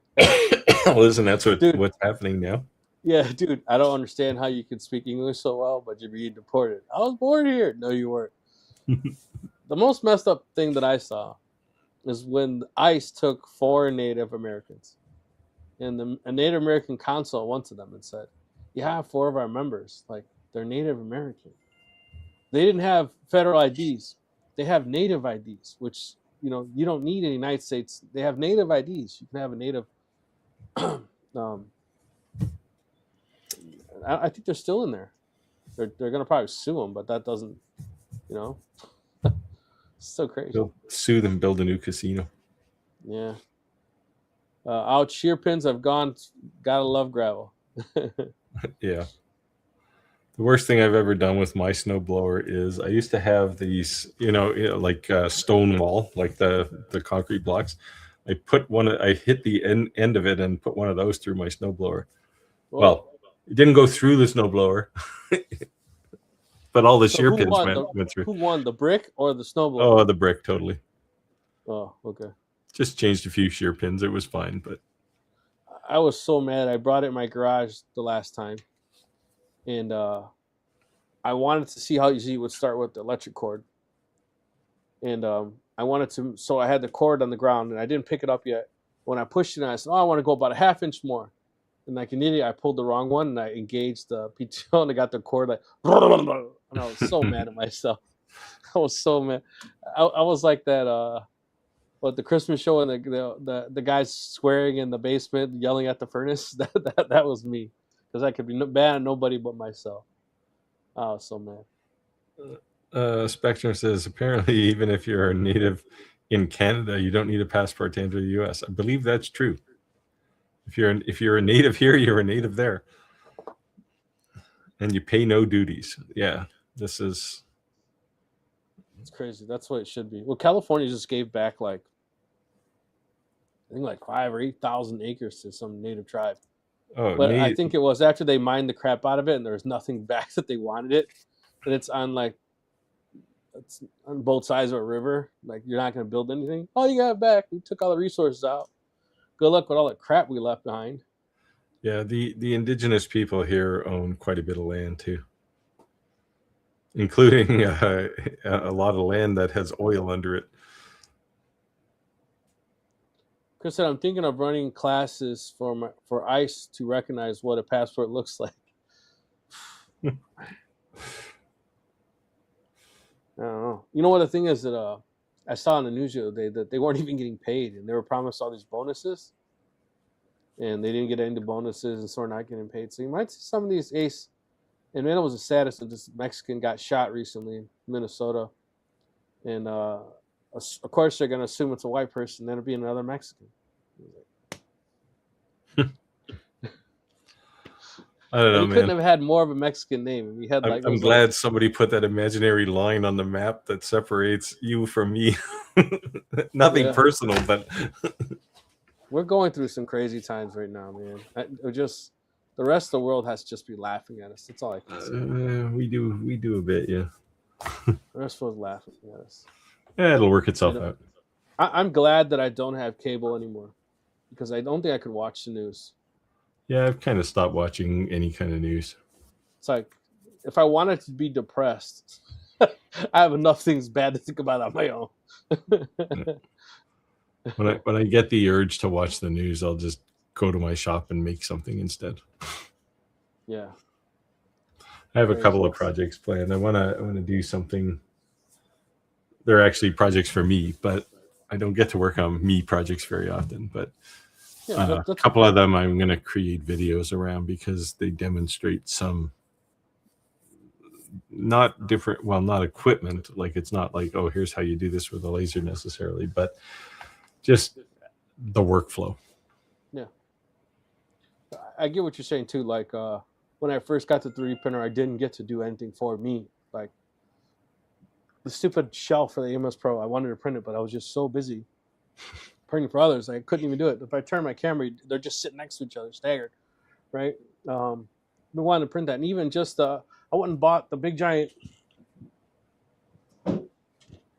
bottle that you guys recommended I buy. I haven't even had a chance to print the things that although the bottle I bought, I think, is 2 pounds. Yeah, so I printed my son the TNT things, and all these little things, and then I'm gonna print something for myself. But I've been printing for everyone else since it's gotten it. Well, I don't even know if you got that much desiccant, you've got to print yourself some dry pods. Yeah, so I wanted to print the ones that slide in the front of the AMS. Yeah. And then also the ones that actually slide in the reel. Yeah, you probably don't need them, but I just figured, like exactly what you just said, though. If I have about 10 pounds, so yeah, you got to store it somewhere. Once I crack it open. Because you can put it in the microwave and dry it out and use it again, right? With the measuring line, does that mean Peru is U.S. state? Soon. I don't know. California's been wanting to leave the U.S. for a long time. We'll see if that ever happens. California and Texas are like, they're different, right? They like do their own thing. They don't really care what anyone has to say. Something to be said for that. They're very independent.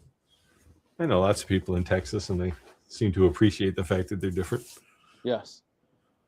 Yes. Different power grid too, unfortunately, which is absolutely to their detriment. But yeah, my grandfather, if you would have asked him if he's Mexican, he'd get offended. I'm not Mexican. I'm Tejano. I'm Texan. Bro, you're Mexican, bro. they're different level people. Chris Gallagher. There you go. Swap Cali for Greenland. I'm sure the Danes wouldn't mind that. Well, the Greenlanders might still take exception to it, but I just don't know that he understands Greenland is not Iceland. Iceland is Greenland. Does that make sense? Yeah, he's old. He's gonna get there and be like, "Where's the beach? What's this volcano doing here?" I thought I was gonna make golf courses here. Oh yeah, you guys got problems. Work it out. I remember when I was in grade school, we'll have a party about that in geometry class. I'm like, wait a minute. So Iceland is Greenland and Greenland is Iceland? Like, why did they name them that way? Well, yeah, the irony is Iceland is pretty green. And Greenland is just like an ice cap, right? Exactly. That's what I said. They're like, wait a minute, what? I've wondered that too. Yeah, it's kind of funny. So, what's the next holiday coming up? Valentine's Day. Is anyone making anything interesting for Valentine's Day? Let me know. I thought those those boards I made last year that would go across the bathtub would sell pretty good. Yeah. And I sold a few for pretty high price. That's it.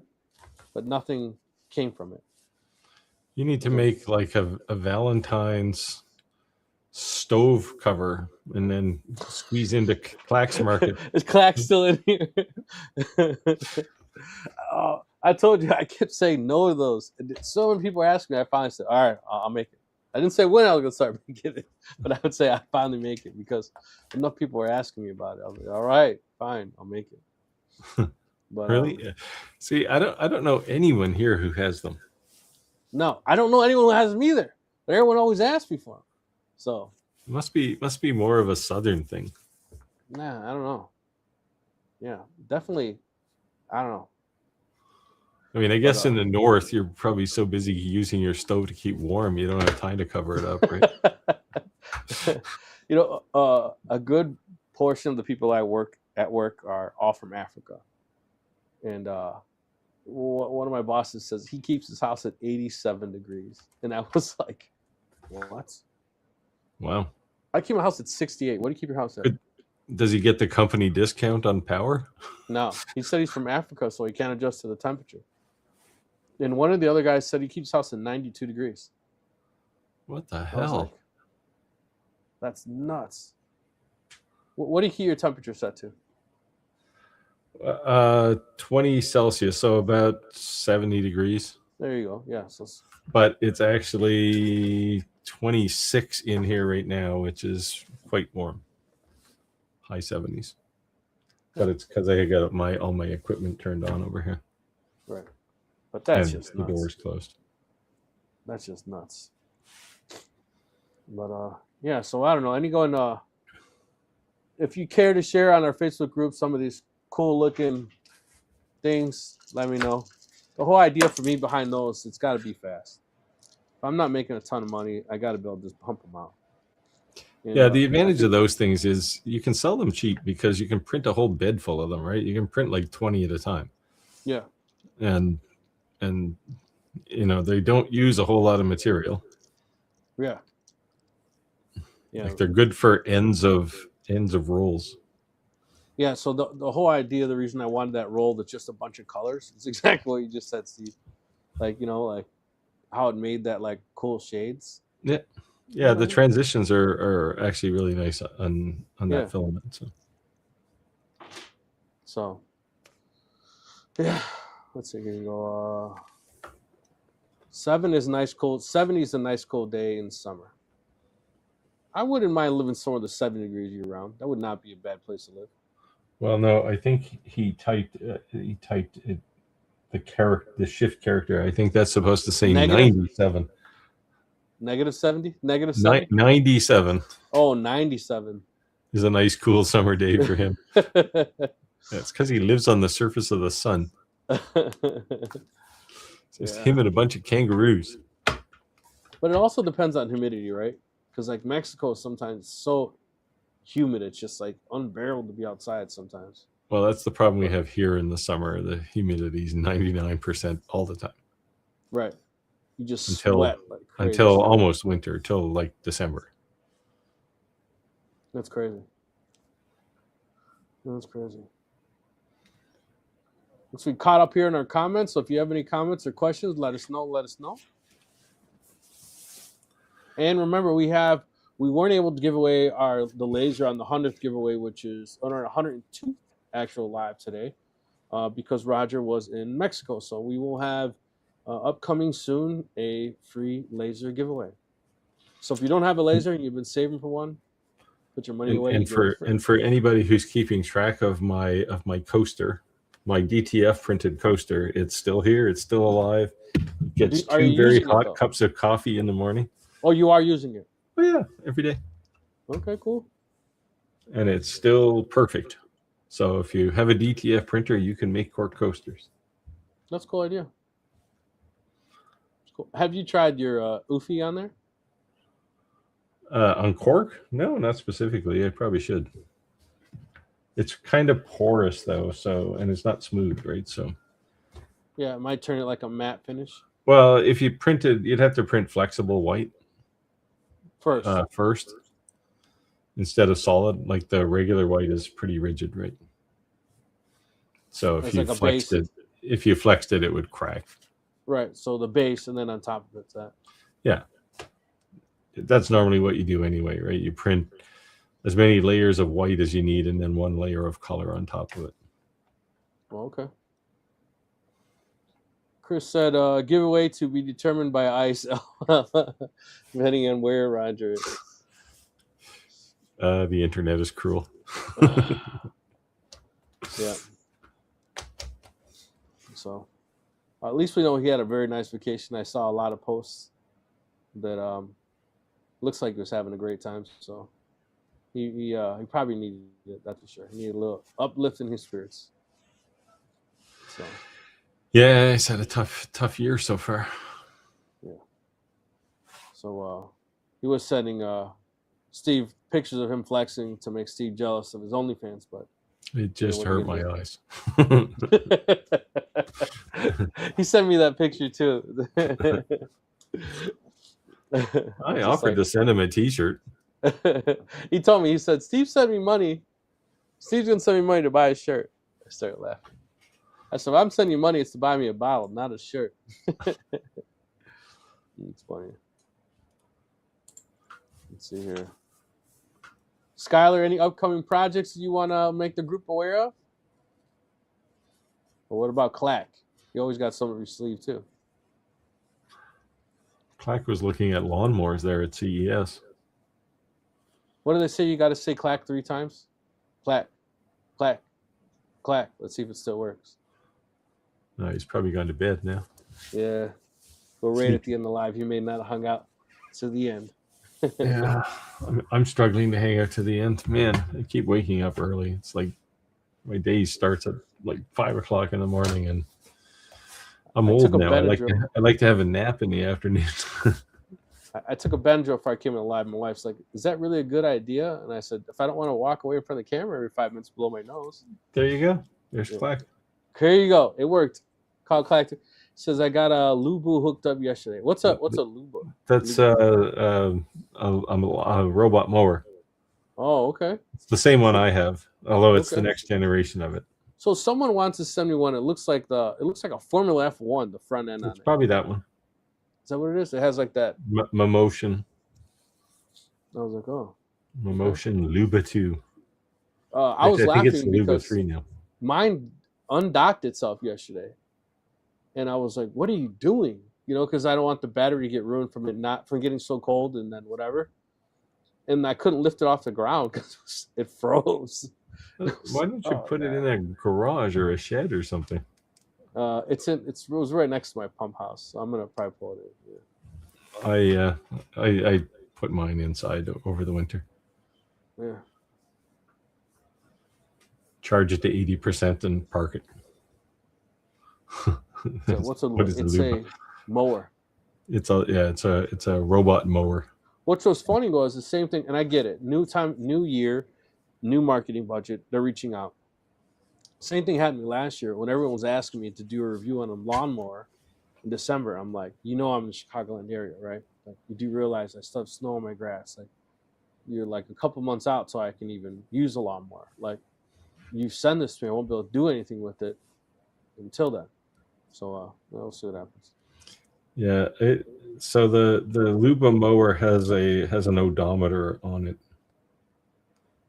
Actually, I have a shop full of stuff to do. Too many things to work on around the house this week. I'll be cutting grass. Are you serious? You really gonna be cutting your grass? Are you joking? Or are you being dead serious? Because if you're being dead serious, that's crazy. Spectrum Reality said, I was watching a video today of a guy with an autonomous snowblower. Yeah, the biggest thing that I seen about those, because I think they're so cool, they have that one that's like a lawnmower, it's like a spreader, a snowblower, is basically what I see is it just doesn't weigh enough. Oh, the one, if it's the one, what is it? It's like big. It's like wide as a car. Yeah. It's huge. It just doesn't weigh enough. So when it actually goes up to a decent amount of snow, it's strong enough, it'll just climb it instead of pushing into it. So it doesn't weigh enough to keep it down, and it's strong, so it'll just climb up and either climb up or kind of get stuck. So yeah, I would worry about it for other reasons than that, but like I live across the street from an elementary school. It's probably not good to have a robot snow blower. Yeah, probably not. Skylar said, making a Valentine's Day scroll saw project. Nice. Skylar, I made this for my wife. Well, Ricky's giving it to her. Got a little sanding to do on it, a little touching up to do, but Skylar could carve one of those up for you. Yeah, it would look better though. She's got skills. It'd probably look better. I was actually going to reach out to her for another cross. You know what the problem is? That like she makes something so unique, you can't say, "Yeah, I want this." And it's like you can't. Like the colors are so like everything's so like one off. Like you say, making one off pieces. That you can have something like it, but you'll never have the same exact thing. Right? Yeah. Well, there are people who want that, right? Yes. Clack said, parts of my yard are still green. It'll be 70 here this weekend. That's nuts. It's crazy. He's not that much further south than you are, right? Of you, right? No, like doesn't he live in Tennessee? Where do you live? Don't you live in Tennessee, Dave? Arkansas? No, Alabama. Alabama. I live in Illinois. Yeah, but they both fit on the same map. How much farther south is it? Like 1,000 miles? Can't be 1,000 miles. Let me Google it. There, he's three hours from the Gulf, so he's still 300 miles north of the Gulf almost. Well, I guess it's more calculating. Than that. He is 12 hours and 15 minutes. He's he's 4 states south of me. Yeah, but you got 50 of them. 4 doesn't sound like so much. Yeah, well, he's almost at the bottom, like right at the bottom. Right near Florida. So at 12 hours, I guess he's probably 800 miles. Yeah, because remember, I'm at the very top of Illinois. Like I'm almost Wisconsin/Michigan, and he's 4 states south of me. You're not close enough to sneak across the border and buy good beer, though.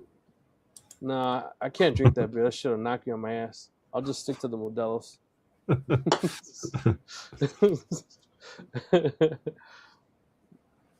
Want to take it? Spectrum says, you got a little pond just up the road from your house, Clack? That's a question. Looks like you're from the drone videos on your intros. Maybe it was maybe you shot that right after a hurricane and it's just runoff. I think Alabama's pretty damp usually, right? I'm not sure. I don't know anyone from there. Clack. Other than Clack. Used to work with a guy who lived in Alabama.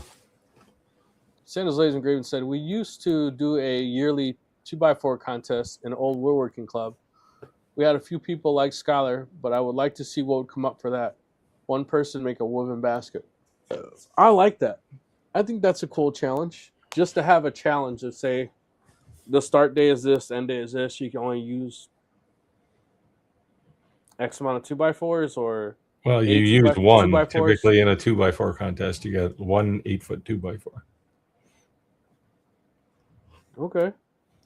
Let's talk about it on the Facebook group. Let's talk about it live. Who would be interested in joining a competition? I would make a wall stud.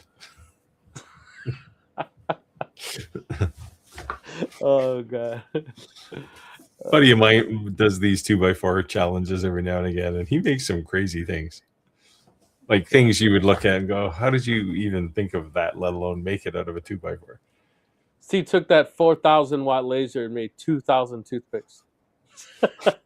Yeah, out of a 2x4. Beat that. They all taste like spruce, though. So you can't make toothpick or sawdust. Oh, there you go. I think that'd be a cool challenge. That'd be a cool challenge. Yeah. Let's talk about it more. Let's see how many people we can get involved in that. I'll post it on the Facebook. You'd have to do like a 2x4 sheet of plywood or something. Well, with a 2x4 sheet of plywood and a laser, you can make quite a bit. I think quite a bit. You better make it like a 1 foot by 2 foot piece of plywood. So you're going to use end grain, cut it, and then cut it. Yeah. All glued up like your own. See what you can make out of just a small piece of plywood and a laser. Chris said I would make a real 2x4 that actually measures 2x4. Well, you couldn't do that because it's already half the size of 2x4. That's you crazy. need 2 of them and then plane it down. Yeah, my house was built in 1865, right? Yeah. And so your 2x4s are real 2 inch by 4 inch, right? And I had balloon walls. So balloon walls are actually bad because the walls are from the first floor up to the second floor. That's one solid piece of wood. Yeah. So if there was a fire in the first floor, the fire can come up, right? So I actually installed fire blocks like in the wall so it stopped the oxygen. Yeah. I did it at the base of the floors. But yeah, because it's like a chimney, right? Right. So when I had got a piece of equipment that wouldn't fit in my back door, and I cut my door opening bigger to put a commercial sized door in there, I ripped out a 2x4. Oh my God. Forget the width, just how heavy it was. It's like 20 feet long, right? But how heavy it was. Yeah. Like a piece, I kept it. I said, I'm not going to throw this piece of wood out. I could not. Every time someone goes, hey, pick this up. They're like, what the hell? It's old growth. It's old growth pine, probably. Yeah. They're like, what is it soaked in? I'm like, nothing, dude. That's old wood. Like, look at that. Like, so heavy. Well, they start when they make 2x4s. They start with something rough that's already smaller than 2x4, and then they plane it down. So, yeah. Clark said several lakes, about 5 acres. We technically a rainforest. Yeah, I thought Alabama was pretty wet place. So you got gators? Yeah, he feeds them in the backyard. He's got a gator feeder. So if you date his daughter and he doesn't like you, he just takes you out to the gators. Yeah, let me show you the gators. They're cool. Where'd he go? I don't know. He left. Didn't want to come. You can feed them right out of your hand. Spectrum said it's cool looking spot for this videos, man. I'm on the river, north side of Ontario. Yeah, right on a river is nice. Sandals Living Grave said balloon construction is a fireman's nightmare. Yeah, that's what I'm telling you. I put those fire blocks in. But yeah. But I tell you what, it was nice when I ran Cat 5 from the basement to the attic. I was like, let's keep going. Skylar said she'd up for that. I don't know if we can allow her to enter. It's like, she's already got proven talent. I don't know. Skylar, I don't know, man. She could be a judge. Disqualify you. It's like, what is it when they took that the NBA and they had that like it was like Olympics thing. They do all these crazy tricks. Like the skills competition. Yeah. It was like the world something. They all wear red, white, and blue no matter what team they're on. It's like that. Like you're overqualified for that. we might have to have you have a handicap. Like you can't use a scroll saw or something. You can only use hand tools. Nothing with power. Spectrum's got 25 acres, 800 meters on the river. Nice. 25 acres. That's a lot of land. Yeah, that's quite a bit. Chris said, old wood, you don't have enough fingers and toes to count the growth rates. Exactly. Clark said he's got gators, wild hogs, and coyotes. Yeah. Sounds like we have coyotes here. We not too many, but when I lived in Ottawa, capital of Canada. I mean, it's a city of more than a million people. And one morning, I was taking my stuff out to the curb for garbage, and I look across the street, and there's 2 coyotes eating the neighbor's garbage, and I was like, "Yeah, I'll just wait till these guys are done." Spectrum Reality said, I wish we had wild bacon. You know, I saw that whole thing about the wild hogs eating rat poisoning, and it was actually turning their meat purple. That's kind of wild. Yeah. Well, at least it's an indicator that you probably shouldn't eat them. Yeah. Chris said, Dave almost sounds like too dangerous. Aussies, it's too dangerous for Aussies. Yeah. Even an Australian, it's going to be I think it's a little wild. I don't know. Australia, like everything outside can kill you. Yeah, he looks outside and he sees the black snakes rolling across his front yard. Spectre said, let that be the jungle. All right, guys. Looks like we hit 8:30. I appreciate everyone joining the live. Sorry, Roger couldn't make it. I'm sure he'll explain to us what happened next week. But I know he had a long week, so he maybe need a little TLC, a little rest and R&R. So thanks for joining us. Be ready for an upcoming live with the laser giveaway. And if you're interested in joining that 2x4 competition, I think Steve said it would be good just one solid 8-foot, one single 2x4, and we'll create a start and stop time. Yeah, of course you can. Because if you have 1,000 2x4s, you can make a house. Right. Exactly. So and we're on the fence if Skylar can enter or not. Sorry, Skylar. We might let her enter, but we know automatically she wins. At least you can't say we're not being male chauvinists. We're openly admitting a woman would beat us in that competition. Soundly. Chris said, thanks, guys. Great show. Catch you on the next live. Take care, all. Take it easy. Bye. Ciao, man. Yep. Bye.